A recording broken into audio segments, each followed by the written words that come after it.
പാലും പഞ്ചസാരയും റവയൊക്കെ ഉപയോഗിച്ചുകൊണ്ട് നല്ല ഈസി ആയിട്ട് വായിലിട്ടങ്ങ് അലിഞ്ഞിറങ്ങുന്ന നല്ല അടിപൊളി പുഡിങ്ങിന്റെ റെസിപ്പി ആട്ടോ ഇന്നത്തേത്. നമ്മൾ ഫ്രിഡ്ജിലൊക്കെ വെച്ച് ഒന്നും കൂടി ഒന്ന് തണുപ്പിച്ചിട്ട് കഴിക്കുകയാണെങ്കിൽ അടിപൊളി ടേസ്റ്റ് ആയിരിക്കും.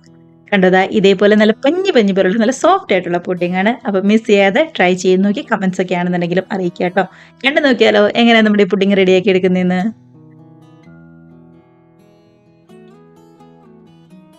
അപ്പൊ നമ്മുടെ പുഡിങ്ങിന് വേണ്ടിയിട്ട് ആദ്യം തന്നെ പഞ്ചസാര ഒന്നായിട്ട് കാരമലൈസ് ചെയ്തെടുക്കണം. അതിനായിട്ട് ഇതാ ഒരു 3 ടേബിൾ സ്പൂൺ പഞ്ചസാര നമ്മുടെ പാനിലേക്ക് ചേർത്ത് കൊടുത്തിട്ടുണ്ട്.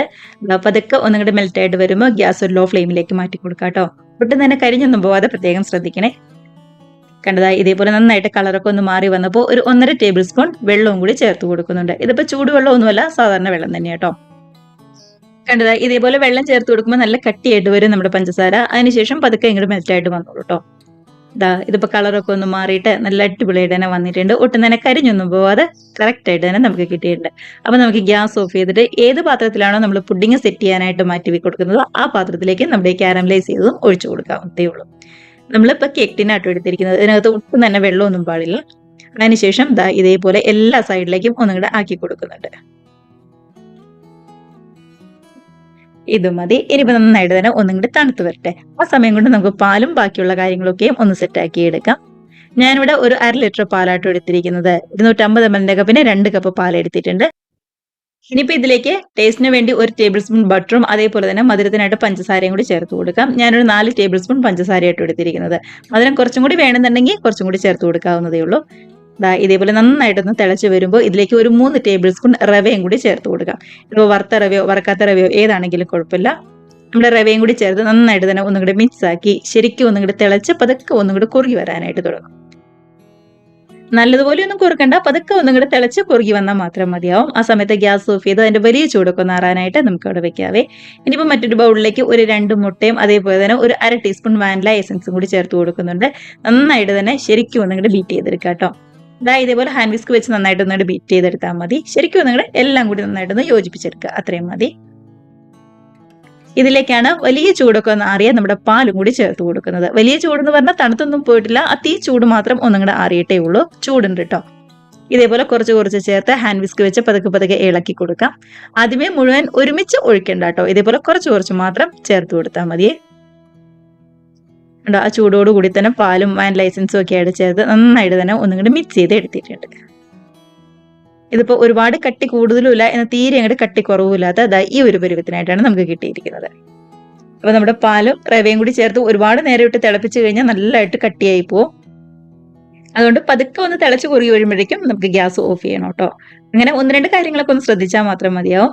നമ്മൾ കാരമലൈസ് ചെയ്ത് നേരത്തെ വെച്ച് നന്നായിട്ട് സെറ്റ് ആയിട്ടുണ്ട്. ഇതിലേക്കാണ് നമ്മുടെ മിക്സും കൂടി ചേർത്ത് കൊടുക്കുന്നത്. അതിനുശേഷം നന്നായിട്ടൊന്ന് ടാപ്പ് ചെയ്ത് നല്ലോണം തന്നെ ഒന്നും കൂടെ കവർ ചെയ്തും കൂടി കൊടുക്കുന്നുണ്ട് കേട്ടോ. ഇങ്ങനെ കവർ ചെയ്ത് കൊടുത്തില്ല എന്നുണ്ടെങ്കിൽ നമ്മൾ ആവിക്ക് വെക്കുമ്പോൾ വെള്ളമൊക്കെ ഇതിന്റെ മുകളിലേക്ക് വീഴും. അതുകൊണ്ടാണ് നമ്മൾ ഇതേപോലെ ഫോയിൽ പേപ്പർ വെച്ച് ഒന്നും കൂടെ കവർ ചെയ്തെടുക്കുന്നത്. ഇനിയിപ്പോൾ നന്നായിട്ടൊന്ന് ആവിക്ക് വെച്ച് ശരിക്കും ഒന്നും കൂടി സെറ്റ് ആക്കി എടുക്കേണ്ട താമസം മാത്രമേ ഉള്ളൂ. അപ്പോൾ ഇഡ്ഡലി പാത്രത്തിൽ വെള്ളമൊക്കെ ആണെങ്കിലും നന്നായിട്ട് തന്നെ തിളച്ച് വന്നിട്ടുണ്ട്. ഞാൻ ഇതേപോലെ ഒരു ഇഡ്ഡലി തട്ട് പതുക്കെ ഒന്നുകൂടെ കമത്തിയും കൂടി വെച്ച് കൊടുത്തിട്ടുണ്ടായിരുന്നു കേട്ടോ. അതിനുശേഷം ഒരു 20-25 മിനിറ്റ് നന്നായിട്ട് തന്നെ ഒന്നും കൂടെ ആവി കയറി ഒന്നും കൂടെ സെറ്റായിട്ട് വരാനായിട്ട് വെയിറ്റ് ചെയ്യാം. അതവിടെ ഇരിക്കട്ടെ.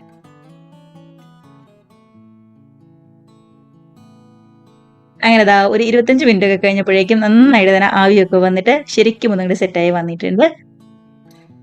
ഒരു കത്തിയോ അല്ലാന്നുണ്ടെങ്കിൽ ഒരു ടൂത്ത് പിക്കോ ഉപയോഗിച്ച് ഒന്ന് കുത്തി നോക്കുക. നല്ല ക്ലിയർ ആയിട്ട് വന്നിട്ടുണ്ടെങ്കിൽ നമ്മുടെ പുഡിംഗ് ഒക്കെ റെഡിയായെന്ന് മനസ്സിലാക്കാം. ഗ്യാസ് ഓഫ് ചെയ്തിട്ട് നമുക്ക് താഴെ ഇറക്കി തണുപ്പിക്കാനായിട്ട് മാറ്റി വെക്കാം കേട്ടോ.